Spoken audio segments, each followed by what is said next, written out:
Estamos innovando para hacer tus viajes más cómodos, seguros y las vías más ágiles. ATM en coordinación con la Alcaldía de Guayaquil.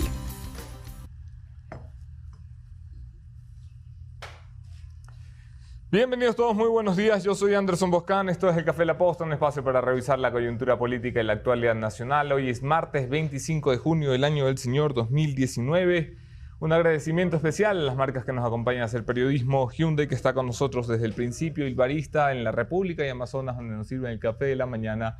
La ATM de Guayaquil, que son el club de marcas que apoyan el periodismo independiente, y Smart App, el grupo de abogados que evitan que los emprendimientos se jalen en temas legales como nosotros. Dicho esto, vamos a una revisión de lo importante. Esto es En Caliente.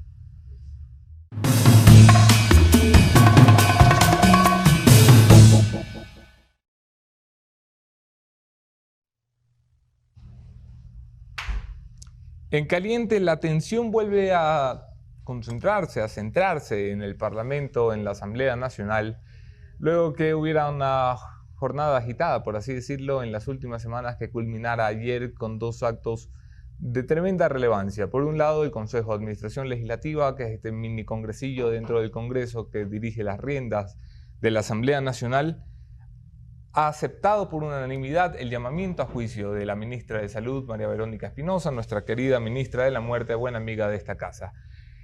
La unanimidad es importante y hay que destacarla, porque el CAL está conformado por 7 consejeros, 7 vocales. 4 de ellos pertenecen a Alianza País y Aliados.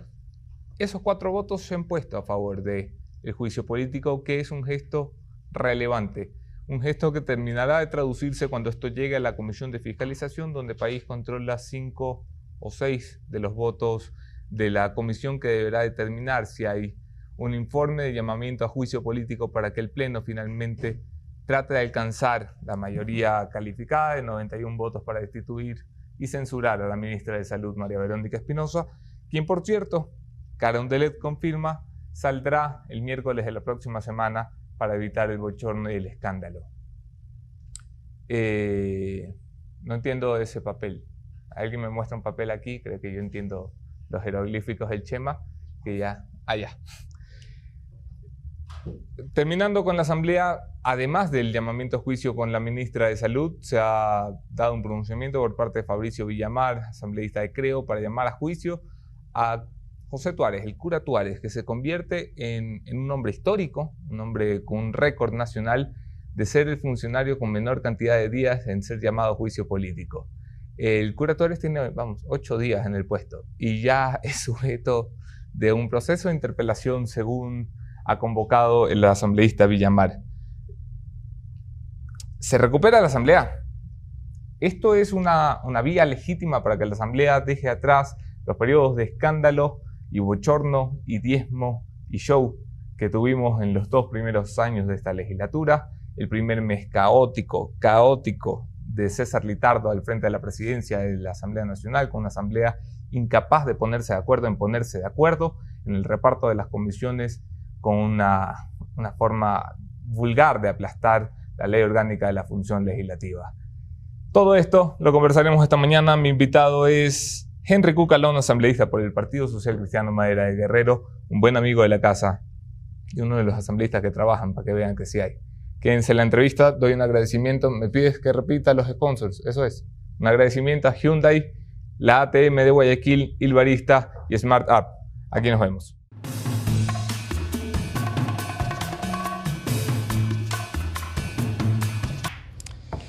Gracias a todos por quedarse en la entrevista. Yo soy Anderson Boscán en todas las redes. Podemos seguir allí la conversación. Un abrazo especial a quienes comparten nuestros contenidos. Los quiero más que si no los comparten. Y bienvenido, Henry Cucalón. ¿Cómo estás? Muy bien, gracias, Anderson. Un gusto compartir. ¿Asamblea Nacional tiene salvación al final de la recta? Por supuesto.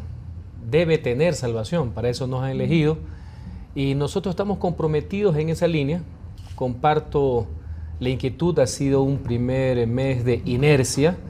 Creo que se ha abonado a la decepción colectiva, a ese sentimiento de que el pueblo se siente defraudado.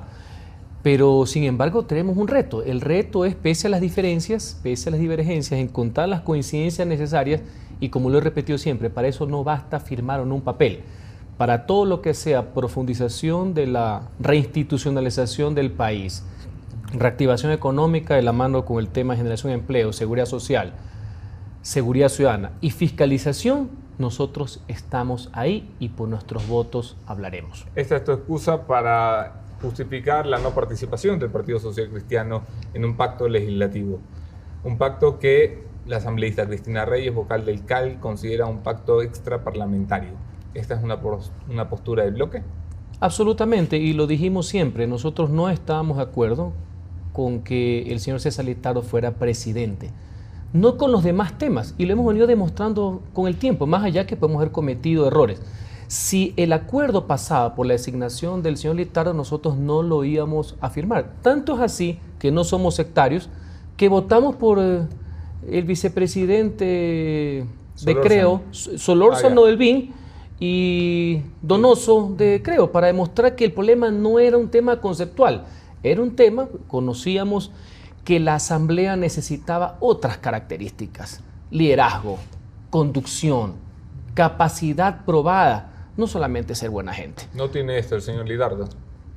En mi criterio no, más allá que es muy buena persona, muy simpático y paremos de contar. Nadie escoge presidentes del Congreso para que sean buenas gentes. Exactamente, nosotros ya conocíamos estas características y por eso nosotros propusimos al doctor Guillermo Cele, que ni siquiera dejaron que votemos, valga la aclaración histórica, en esa sesión nefasta, porque consideramos que la Asamblea necesitaba un cambio de rumbo, no solo un cambio de careta. 2 años el Partido Social Cristiano con romances y coqueteos con el gobierno de Lenín Moreno. 2 años en que su máximo líder fue incluso a tener reuniones públicas con foto incluida en portadas con el presidente Lenín Moreno. 2 años en que la candidata presidencial de la última elección, Cynthia Viteri, fue hasta el Palacio de Carondelet a asistir al llamado diálogo nacional. ¿Por qué ahora siento que el Partido Social Cristiano se quiere distanciar o quiere mostrarse distante? Mire, nosotros siempre hemos sido claros en relación a que por qué votamos. Nunca tuvimos problemas en temas que siempre han sido tesis, planteamientos, posturas en reactivación económica, en estímulos a la empresa privada, el tema del arbitraje. Y cuando el gobierno, que antes pensaba de otra manera, que es estatista y ahora está tratando de despegarse de ese sistema, propuso esas leyes, nosotros votamos a favor. Por ahí nos dijeron samba canuta, los que también pensaban lo mismo, sin embargo, como lo proponía el gobierno, no lo hacían. Mire, por el bienestar de los ciudadanos, todo. Siempre he manifestado, lo importante no es con quién se vota, sino para qué se vota. Reitero, si ahora venimos con el tema de legislación del famoso fomento, ley de fomento productivo número 2, que la seguimos y la seguimos esperando, estamos listos para aportar, estamos listos para votar, no tenemos ningún problema. Queremos ser parte de ese acuerdo, que es el acuerdo ciudadano al final de cuentas. Nuestra diferencia está, que lo pueden tomar como querer separarse o no, es que no queríamos, y lo seguimos sosteniendo, no queríamos votar por el presidente que el gobierno quería que sea, porque a nuestro criterio, más allá del respeto personal que merece, no era el mejor cuadro para liderar la Asamblea Nacional. Claro, alguna gente quiere una supuesta lealtad y otros perversos han de pensar que es mejor tener a la Asamblea arrinconada, porque entre tanto problema que hay y entre tanto problema que tiene un Ejecutivo, siempre es bueno pues tener a una Asamblea acoquinada. No se sorprenda que eso haya sido también parte de una estrategia. Yo no creo en eso. Fiscalización es uno de los grandes pendientes. De hecho, la calidad de opositor del movimiento Creo se pone a prueba con este pacto legislativo al haber incluido como punto 5 el pedido de una fiscalización seria y tener como primer encontrón después del pacto legislativo el juicio político María Fernanda Espinosa. Interpelantes eran representantes del Partido Social Cristiano y del movimiento Creo. Un juicio político en conjunto. Revisitemos un poco ese escenario. Había todos los argumentos para censurar a la señora María Fernanda Espinosa. Se pensaba incluso que había los votos. A última hora sacan el argumento más fuerte y contundente del proceso de interpelación que llevó a cabo por su parte Cristina Reyes. El caso Assange. La naturalización absurda de Assange, ilegal de Assange. ¿Les vieron la cara con eso? Fue un pedido del correísmo. No sé a quién. En todo caso, en lo que a mí corresponde, y he intervenido en todos los juicios políticos. En algunos como interpelante y en otros como activo participante. Mi primera intervención, que fue después de los interpelantes, se basó fundamentalmente en el caso Assange. Yo no podía dejarlo a un lado. Las estrategias no pueden estar por encima de los conceptos y por lo que uno piensa. Así creo que fui bastante claro. Evidentemente un juicio político y tomando en cuenta... Se lo pongo más claro y lo incomoda un poco. Se equivocó Cristina Reyes. No, yo creo que yo hice una gran interpelación de fuste, con energía, con solvencia. Algunos veo que se han resentido de la fuerza, señores. Es una interpelación, pues, ¿no? No es una toma de té. Dentro del respeto, yo siempre he creído que la dureza no es sinónimo de bajeza. Y hay que ser firme. Más allá que la ministra, talla única, la ex ministra, tenía un estilo bastante modosito de presentar las cosas. Siempre tuve, como la tengo permanentemente, uno con el corrismo ya sabe a qué jugar. Tenemos años en este enfrentamiento conceptual, quisiera yo. Pero con el oficialismo, llamado morenismo, no sé qué mismo es, siempre tuve mi desconfianza. Y de hecho, si usted revisa la votación, ellos jugaron a 4 bandas. Unos votaron a favor, sí, otros votaron en contra, otros se abstuvieron y otros deliberadamente, a vista de todos, se salieron de la sesión. El resultado, no hubo los votos, que con el sistema presidencialista de Montecristi tiene la figura sui generis, que necesita una mayoría calificada de 2/3 partes. Un ministro igual que un presidente. Exactamente. Personas que son designadas por confianza, es decir, a dedo, designación directa, no por origen popular.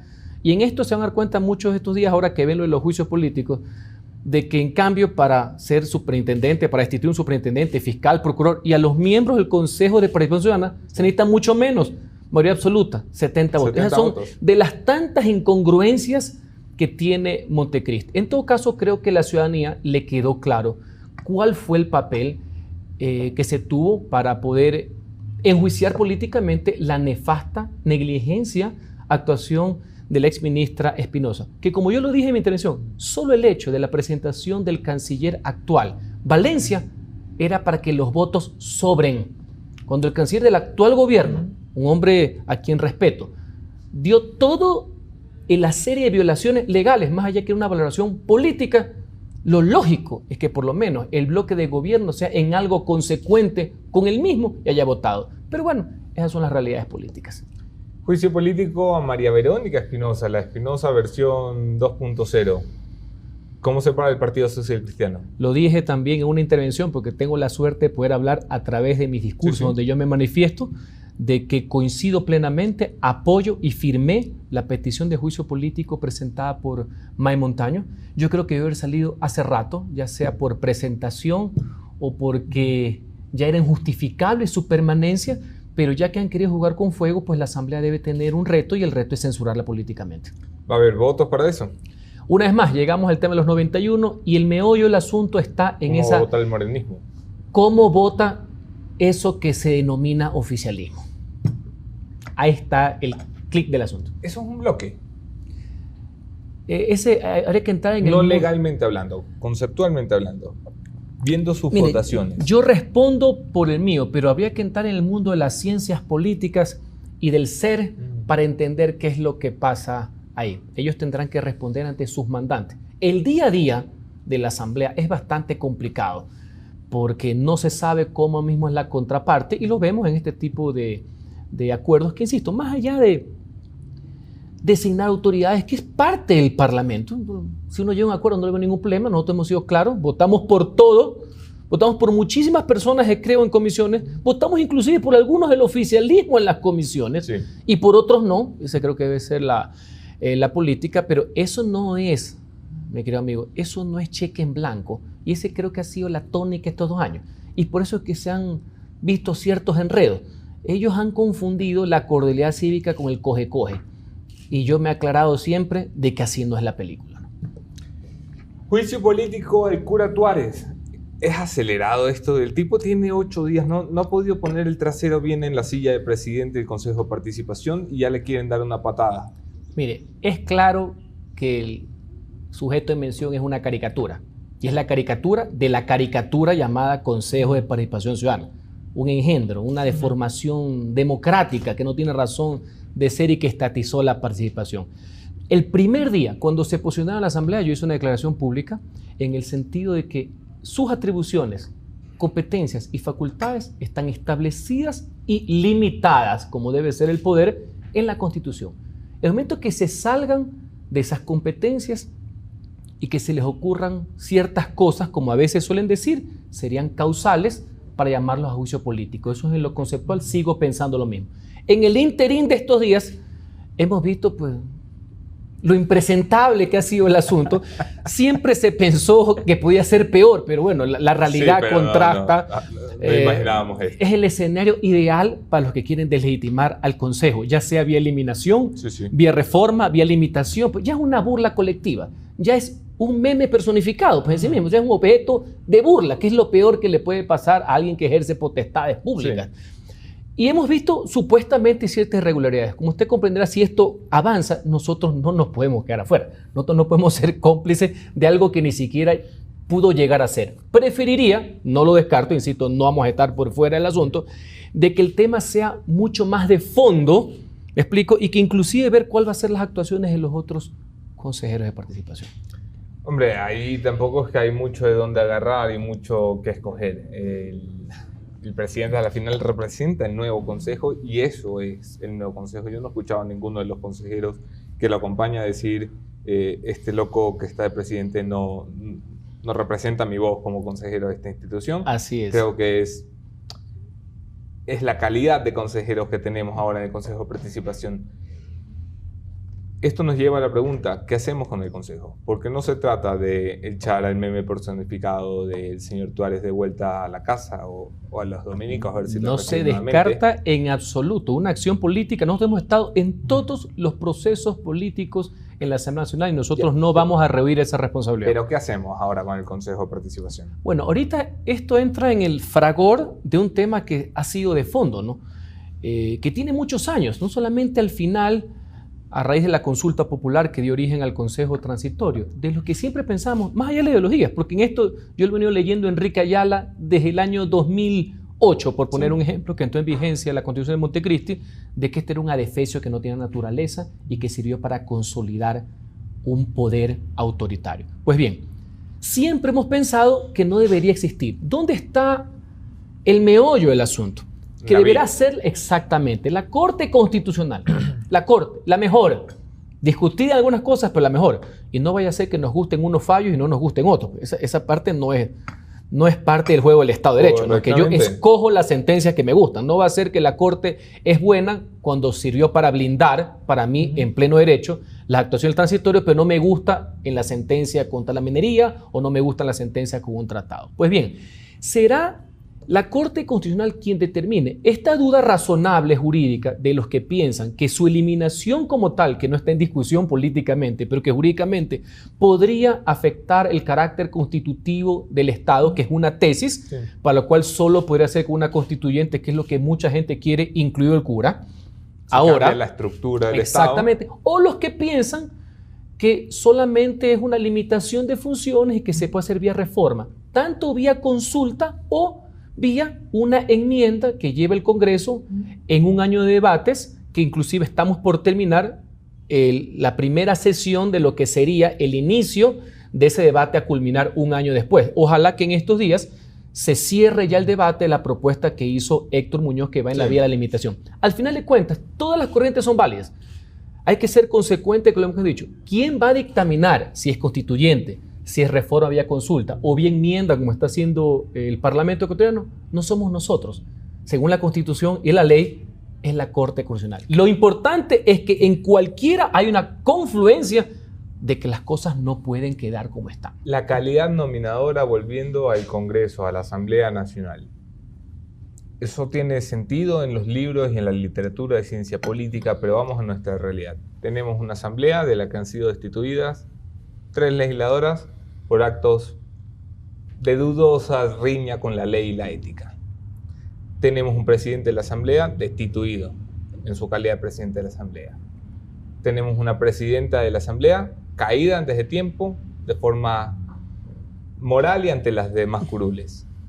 Le llaman la Asamblea del Diezmo.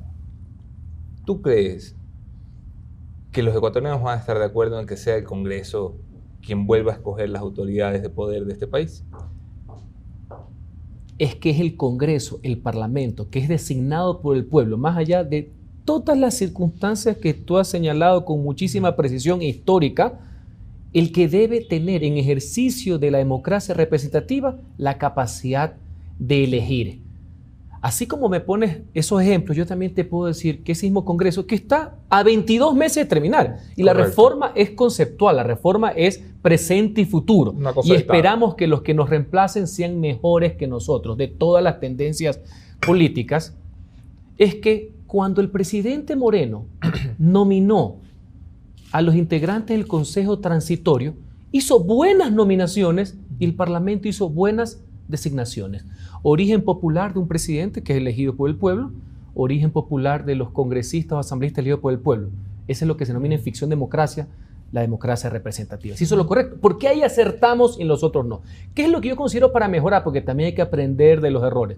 En todas partes del mundo, tú has visto como en muchos senados, en muchos congresos en Estados Unidos, los procesos de calificación de ministros, magistrados, embajadores y hasta generales son unos procesos en audiencias públicas. No es que llega pues la terna, faltando 2 días, se reúnen X jefes de bloque, X telefonazo y ahora los que le gustan los chateos y pasa. No. Yo sí creo que hay que incorporar ciertas figuras de impugnaciones, de audiencias, pero que finalmente sea el poder popular con mejores representantes, y yo creo que esta asamblea tiene todavía buenos representantes, de que finalmente le dé la legitimidad y la legalidad que eso representa. Y no personas que al principio eran designados por concursos, ahora por votos, pero que no tienen la calificación de la representación popular. Eso es lo conceptual. Ahora, siempre hay ejemplos. ¿Qué pasa si un presidente nomina a un idiota y el Congreso designa un imbécil? Ya el problema no es la Constitución, no es la consulta, no son los conceptos, me explico. Esa es la calidad de la representación. Hay buenos asambleístas en esta legislatura y siempre los rescato, pero no es una buena legislatura, no es una buena Asamblea Nacional. No. Es bastante pobre en todo el sentido de la palabra, en su producción legislativa, en su capacidad fiscalizadora, incluso en su capacidad discursiva. En la calidad de los debates, maestro. Es de terror. Es bien complicado el asunto. ¿Cómo hacemos para mejorar la calidad de los asambleístas? Necesitamos que las mejores mujeres y hombres, que sí los hay, asuman ese compromiso con la cosa pública, con la red pública que se llama, y que defiendan esos ideales, sean cuales fueran, en motivos políticos, sociales y económicos, que más gente se involucre. Hay gente muy buena en el coro, hay gente absolutamente capaz, y no digo por títulos, no títulos. Hay grandes señores y grandes señoras que tienen mucho más que los famosos PhD, pero necesitamos que nos involucremos. Cuidado, caemos en el marasmo de ver todo este pesimismo y esta muy baja representación para cohibirnos y que la gente que debe no participe. Ya, pero tenemos partidos que dicen mucho que quieren a los mejores hombres y mujeres. Tu partido, el Partido Social Cristiano, y no le voy a poner nombres porque no es una descalificación contra ninguno de los que representa a los ecuatorianos en algún tipo de cargo, pero tu partido es uno de los que ha sucumbido ante la tentación de llamar a los presentadores de televisión, a las presentadoras de televisión, y solamente por el reconocimiento del nombre ponerlas en la papeleta, más allá de las consideraciones de si son los mejores hombres y mujeres, que coincidentemente todos están de presentadores de televisión. No sé si me explico. Los partidos no me parecen maduros para eso, incluyendo el tuyo. Pero ¿tú crees que esas personas que, entre otras cosas, tienen una actividad en televisión los delegitima en lo que también son? Te voy a poner 2 ejemplos sencillos, nacionales y locales, ya que estamos aterrizando. Dayana Pazle, que también tuvo una cuestión de televisión, ha hecho un excelente papel, no lo digo yo, lo reconocen nuestros adversarios en materia, y es lideresa en materia de educación en reforma. Por supuesto que sí. Y ahora, en el Consejo de Guayaquil, por citarte un ejemplo, sí, Úrsula Strange ha salido en televisión, pero aparte es psicóloga, aparte ha hecho un gran trabajo, tiene una gran vocación, y sí, salió en televisión, pero ella aparte tiene los méritos para poder hacer una gran representación. El problema sería, y entiendo la crítica, hay que asumirla también, cuando el solo activo es ser conocido per se. Cuando hacer un producto o fabricar un político en el sentido de la mediatización, no los conocimientos, no el intelecto, no el compromiso, esa vocación social, esa sensibilidad, ese principio de solidaridad para con los menos tienen, demora. Yo soy de una escuela más clásica, así que cabe la palabra, de un funcionario público, y demora a una persona que no sale en televisión o que es mi crítica mediática. Se mantiene. No es que les critico por haber salido en televisión. Yo critico al partido por optar primero por la gente de televisión, cuando es un partido que además ha estrenado en este país o ha recuperado en este país las escuelas de formación política como la Candela. Permanente. Es un partido que tuvo sus muchachos de formación política. O 6 años preparándose para las elecciones. En el momento de tomar la decisión le dijo, flaco, espérate para la siguiente elección, vamos ahora con... Pero tuvimos candidatos de la cantera, ahora para el Consejo Municipal. Y ahora en la legislatura pasada, en el 2017, mi última legislatura, tú ves también una diversidad también, porque ese también es la representación. Ves de personas que tienen un origen de carácter empresarial, gremial, sí, también de labor social, de que hemos venido del trabajo municipal, del servicio público por Vicente vocación, Dayanos, Enrique Calón, por vocación, no porque no nos quedó otra, sino porque creemos en aquello. Y esa es una amalgama, porque a la final de cuentas esa es la diversidad, con errores incluidos, por supuesto. Yo soy, insisto, clásico. Yo quisiera que todo el mundo fuera más conceptual, más político, sí, formado en una carrera, que a los 18 años hubieran soñado ser como Vicente Rocafuerte y que todo el mundo quisiera ser como Hillary Clinton, sí, pero el Ecuador es mucho más que eso, ¿no? 2021, ¿cómo lo ves? Con optimismo, pese a todas las dificultades y que hay una cuestión apremiante de carácter económico. El empleo es lo que no deja dormir a los ciudadanos. Hay 10.000 problemas, pero la falta de empleo y la seguridad es lo que atormenta, por así decir, en el día a día la gran cantidad de ecuatorianos. Y creo que podemos tener una alternativa que permita al Ecuador salir de la crisis. Y eso hasta cierto punto me emociona, me apasiona y ojalá que podamos llevarlo a cabo. Jaime Nebot. Bueno, sin duda alguna, en mi criterio. Y veo también de alguna gente que nunca votó por él, de nuestros adversarios, no nuestros enemigos, es sin duda la persona más preparada y probada, porque aquí la preparación no es autodeclarada, preparada y probada para poder gobernar el Ecuador y sacarlo de la crisis.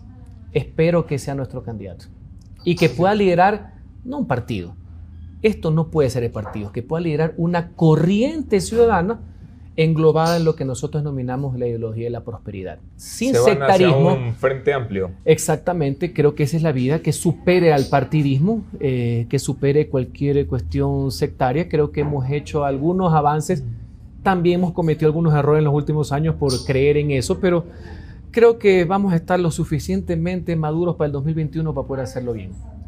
¿Con quién se conversa y con quién no? ¿Hay límites? Te lo pregunto hubo muchas críticas. Yo personalmente las hice cuando el Partido Social Cristiano pactó con Mariano Zambrano, un funcionario al que la Contraloría, la Fiscalía y el escarnio público le han dicho: usted, señor, no ha sido un buen representante de los ecuatorianos, o al menos no uno apegado completamente a derecho. El Partido Social Cristiano siempre defendió ese pacto. ¿Tienen límites de con quién se sienta a conversar y con sí, quién tiene no? que haber límites. A veces esas son las luchas internas que hay en las agrupaciones políticas. Cuando quieres dar muestras de apertura, nos pasó también con González en el 2000. Sí, dice que al final de cuentas no se dio, ¿no? Sí, ganó la pugna interna que lo quería fuera. Ya, por poner un ejemplo, pero en ese tema que tú conversas, sí, hubo muchas críticas, más allá que era para recibir apoyo. Tú vas a decir que eso es parte del pragmatismo, porque no es que nosotros elegimos o votamos por uno de ellos. Ellos no eran candidatos a nada, eran nuestros candidatos. Y era para recibir su apoyo. A veces nos han criticado, pero cuando nuestros adversarios a lo largo de los últimos 20 y pico de años recibían el apoyo de medio mundo y votaban hasta por Bucaram, ahí sí era todo válido. Pero si Perico Los Palotes vota por PSC y por Nebot, ahí sí la gente tiembla y se hacen los filósofos urbanos. Pero está bien, ese es parte del juego. Debe haber límites básicos de a dónde queremos llevar el país. Y obviamente no puede ser con gente, no que esté criticada, ni siquiera digo enjuiciada, porque este país todo puede ser enjuiciado. Mañana mismo puedo ser enjuiciado. Y mañana mismo me cae una prisión preventiva como Frisbee, ¿no? Entonces, digamos los que no están sentenciados en firme, pongámoslo así. Porque aquí cualquiera te puede poner en juicio, ¿eh? Tengamos bastante claro. Y ese es un tema que ayer estábamos conversando con representantes de la ONU. Ayer un muy importante ejercicio donde estaban las más altas autoridades de control, Contralor, secretario anticorrupción, etc. Y lo que nos dijo el señor es: no politicen la lucha anticorrupción. Y yo complementaba: no, tenemos que ciudadanizar e institucionalizar la lucha contra la impunidad. Ojo con esos temas, porque si no, aquí da la vuelta y aquí no queda nadie parado. Y lo que le interesa al ciudadano es que nadie quede impune. Cuidado con la cacería de brujas a título gratuito. Ahora, aquí estuvo ayer Olavini, un muchacho que 70 días después de estar preso, todavía no sabe por qué lo tuvieron preso. Pero supongamos algo. Supongamos que en verdad tiene algo de lo que lo acusan de que poco más es lo peor. Pero señor, para eso está el juicio. Y si en el juicio demuestran eso, senténcienlo. La gran pregunta es, ¿y por qué lo tuvieron con prisión preventiva? Si es preso ese muchacho. O sea, si es un terrorista, métanlo 40 años, pero díganle... Prisión preventiva. Además, díganle, te vamos a acusar por terrorismo, ¿no? Y ojo, hay un tema execrable. Y cuando en cambio nosotros debatimos y propugnamos eso, pero para delitos contra la vida, los que, reitero, no dejan dormir, el asesinato, violación, secuestro, robo con muerte, ahí sí me sale un tipo de interpretación garantista, pero no aplican los otros. Es lo mismo que el tema de los nombres. A veces saltan porque se dice con justa razón, yo no digo que sean los más puros desde el punto de vista constitucional y desde el punto de vista de los tratados, de que en delitos execrables que son cometidos con las manos en la masa, que se puedan mostrar los nombres de la persona. Todo el mundo dice que no. Yo todos los días veo acusados con razón y sin razón de todo que los sacan con fotos, caminando, y ellos no tienen. ¿Cómo es que hacemos esta interpretación? ¿Cómo es que el garantismo tiene estas dualidades? Entonces, yo con eso ahí no. Si no lo hacemos con los delitos contra la vida, ¿por qué lo hacemos contra todos? Presentaron una reforma al Código Orgánico Integral Penal para acabar lo que el Partido Social Cristiano y particularmente Jaime Nebot llaman las leyes prodelincuenciales. Una propuesta de reforma de ley, si no me equivoco, o de proyecto de ley, que tenía 70 firmas en su haber. 82 firmas en su haber. Esto es más de las necesarias para su aprobación luego en el Pleno. Y la pregunta es extensa precisamente por la importancia del contexto. Si tenía 82 firmas de respaldo, ¿cómo es que la ley todavía no pasa? Por varias consideraciones. Uno, vamos a lo conceptual. Tiene legítimas demandas ciudadanas muy válidas que fueron debatidas y analizadas durante largo tiempo en decenas de comisiones con los más altos académicos, entre los cuales están algunos de los miembros de la actual Corte Constitucional, que mostraron adherencias al concepto y reparos en la instrumentación por el famoso tema de los tratados de derecho internacional, de derechos humanos, que por ejemplo el famoso tema que al año opere la caducidad de la prisión preventiva, porque nadie quiere que Ecuador sea juzgado nuevamente como de suyo pasó, que tenga un señor con prisión preventiva 5 o 6 años, resulta inocente y caen las demandas. ¿Me explico? Yo considero que una cosa no obsta al otro y que depende mucho del aparataje de justicia, de que entienda que su deber principal es proteger a las víctimas, no a los victimarios. Después de muchísimo tiempo de análisis, de recoger la mayor cantidad de cosas, de adaptarlas, porque con todo lo que la gente pensaba, no es un proyecto de endurecimiento de penas, porque siempre tenemos como esa fama, ¿no? De hecho, el Código Integral Penal actual es bastante duro. Claro. Tiene hasta 40 años. Hay mucha gente que sigue con el disco que el asesinato es 16. No, con agravantes es 40. Todos los días salen. Lo que pasa es que no llegan a sentencia. Esa es parte de la tortura ciudadana. Pues bien, esto se aprobó en la comisión, creo que en febrero del año pasado. Perdón, febrero de este año. Comisión de Justicia. Estuvo algunos meses parado en la presidencia. Entró a debate la primera semana de mayo, si mi memoria no me ingrata. Yo intervine como ponente, soy el ponente de ley. Y ahí quedó. Es uno de los tantos temas que la ciudadanía y nosotros le estamos pidiendo al presidente Lizardo, ponlo en la agenda para que la gente vuelva a debatir, que se desahogue los que están a favor, los que están en contra, que encontramos una convergencia.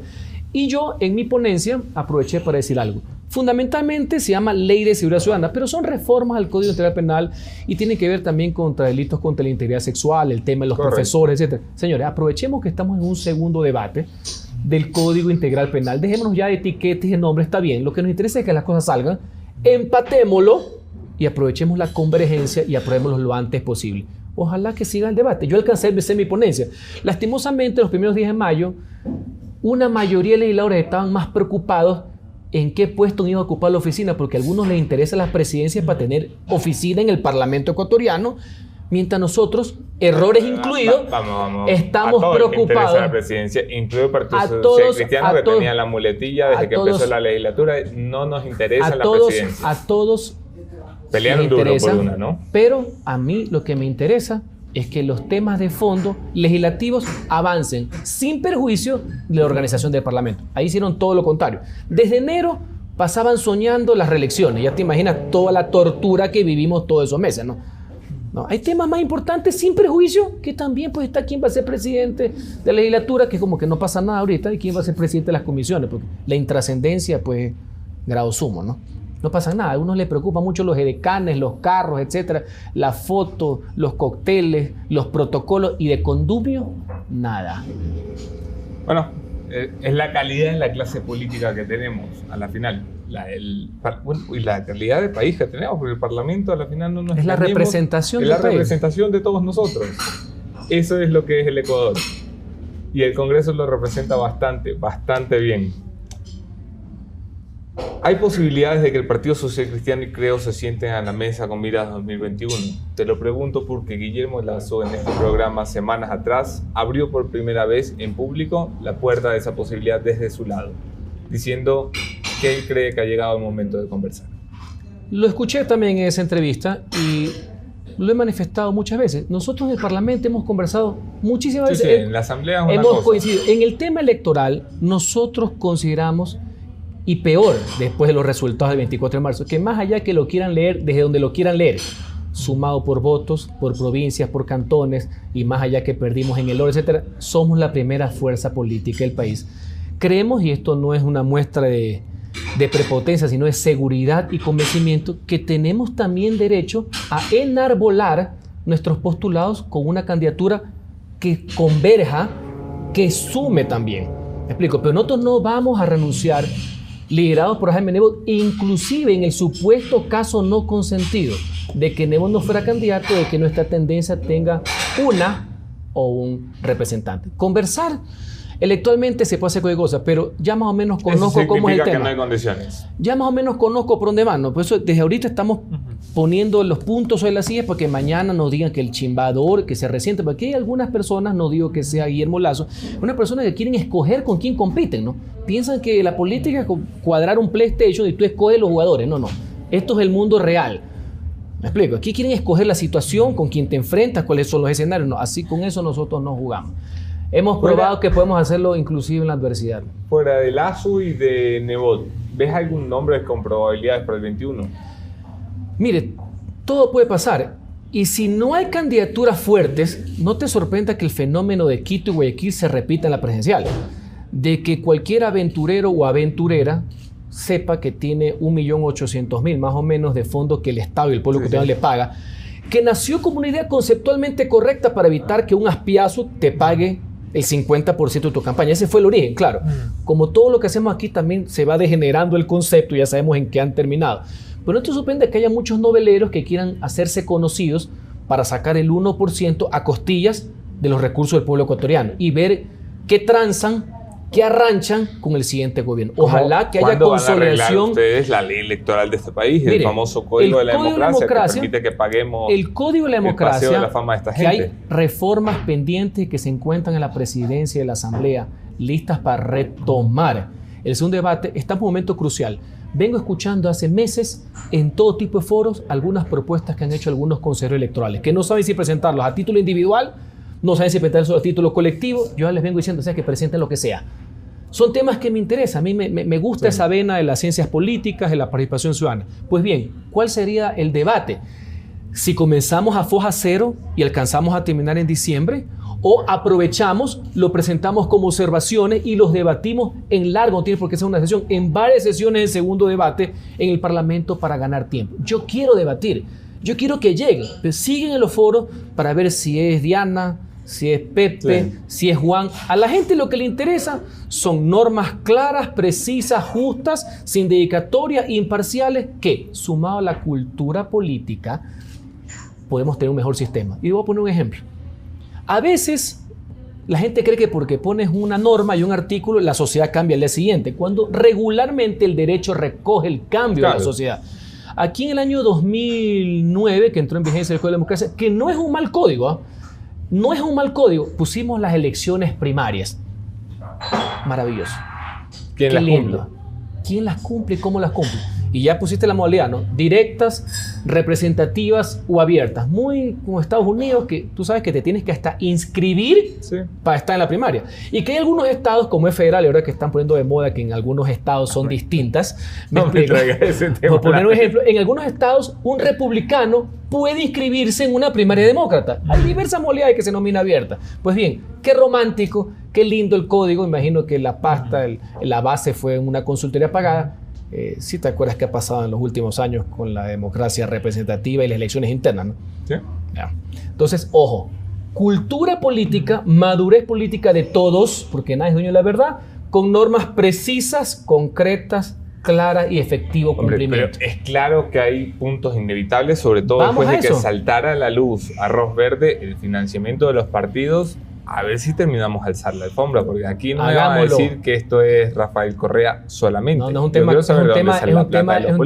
tema de fondo, más allá que la actual ley sí prohíbe que contratistas del Estado den recursos. Sí está en el porcentaje que los privados lo pueden hacer, y la pregunta no es si yo mismo me autofinancio mi campaña a lo Alvarito o de un tercero. Igual tú puedes ser Alvarito y violar la ley electoral. O sea que cuidado con el simplismo, es que yo me pago mi propia campaña, para que aquí solo vengan los Trump criollos de tercera categoría a ser candidatos. Eso sería lo peor que le puede pasar al Ecuador. Así que vamos a eso. Yo estoy listo, quiero debatir, quiero aportar. Creo que tengo la capacidad para hacerlo, pero pónganse de acuerdo las autoridades electorales, porque estamos en un status quo, para ver si se ponen de acuerdo. Si van en combo, lo presentan individual. Henry Cucalón, asambleísta por el Partido Social Cristiano. Terminamos con lo que le debe preocupar urgentemente a la Asamblea, que es para el comentario final de este programa. Ya ahorita el tema de las leyes de incentivos, de desregulaciones, el aparataje estatista en materia económica, que vaya de la mano con las reformas laborales, con un prisma. Dinamizar no es precarizar. Ni el extremo de algún empresario que quiere que aquí no pase absolutamente nada y quiere reglas a dedo, ni tampoco un sistema sindical anquilosado que piensa hace 60 años, cuando necesitamos nuevas formas de contratación, principalmente para la gente que sale graduada en los colegios y en las universidades. Eso de la mano con el gran acuerdo con la seguridad social, que es los recursos de la gente, de los afiliados, de los jubilados, no la caja chica del gobierno. Seguridad social en todos sus matices, de la mano con fiscalización. Creo que esa debe ser la prioridad, y no ponerle ya números. No poner un cartón, vamos a pagar 40 leyes. Señores, si son 7 bien puestas, hagámoslo y dediquémoslo a tiempo completo. Henry, gracias por estar aquí, gracias a ustedes por acompañarnos. Mi conclusión de esta mañana, el punto final, con eso terminamos.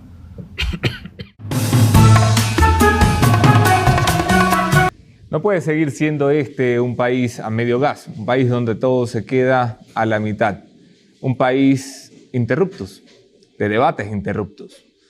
En este país el gobierno nacional convocó en 2 oportunidades a un diálogo que no terminó en un solo resultado. Un vicepresidente de la República fogueado y quemado adrede por el presidente para ir a reunirse con Pepito y Piguave sin llegar a un solo acuerdo posible y plausible. Una Asamblea Nacional que ha pasado el último mes de la presidencia de César Lizardo discutiendo quién tiene que ser el presidente de qué y no para qué. Discutiendo quién tiene que usar el cargo y no para qué va a usarlo. Discutiendo las cosas que le interesan a los políticos y no a los ciudadanos. Un mes desastroso en el sistema carcelario, en el que los ministros fueron muy buenos para dar la rueda de prensa buscando las soluciones, incapaces de presentarse a las semanas siguientes a decirnos que habían solucionado. Es un país donde todo se queda a mitad de camino. Y eso no puede seguir pasando, porque la gente está esperando, desde que empezó el gobierno y desde que empezó la legislatura, un cambio real en las cosas que le importan. Y las cosas que le importan básicamente están en el bolsillo, en la calidad de vida y en la calidad del sistema democrático. Ninguna de las 3 se ha mejorado sustancialmente, ni siquiera notablemente, ni siquiera se ha intentado. No se intenta mejorar la economía a punta de leyes, se intenta mejorar la economía a punta de decisiones tomadas a tiempo y con buen norte. No me importa si tenemos el buen norte si lo seguimos haciendo 2 años más tarde de lo que debíamos. La política tiene que aprender a leer los tiempos que le imponen la historia y dejar de quererle imponer los tiempos a la historia. Y si el presidente no lo quiere entender, va a terminar precisamente en los libros de historia como el presidente que terminó perdiendo una oportunidad de oro para recuperar no solo el sistema democrático, sino también el económico y político. Aquí nos vemos mañana. Atentos, esta noche, 10 de la noche, una investigación completamente de sorpresa. No puedo dar detalles, ahí se ven.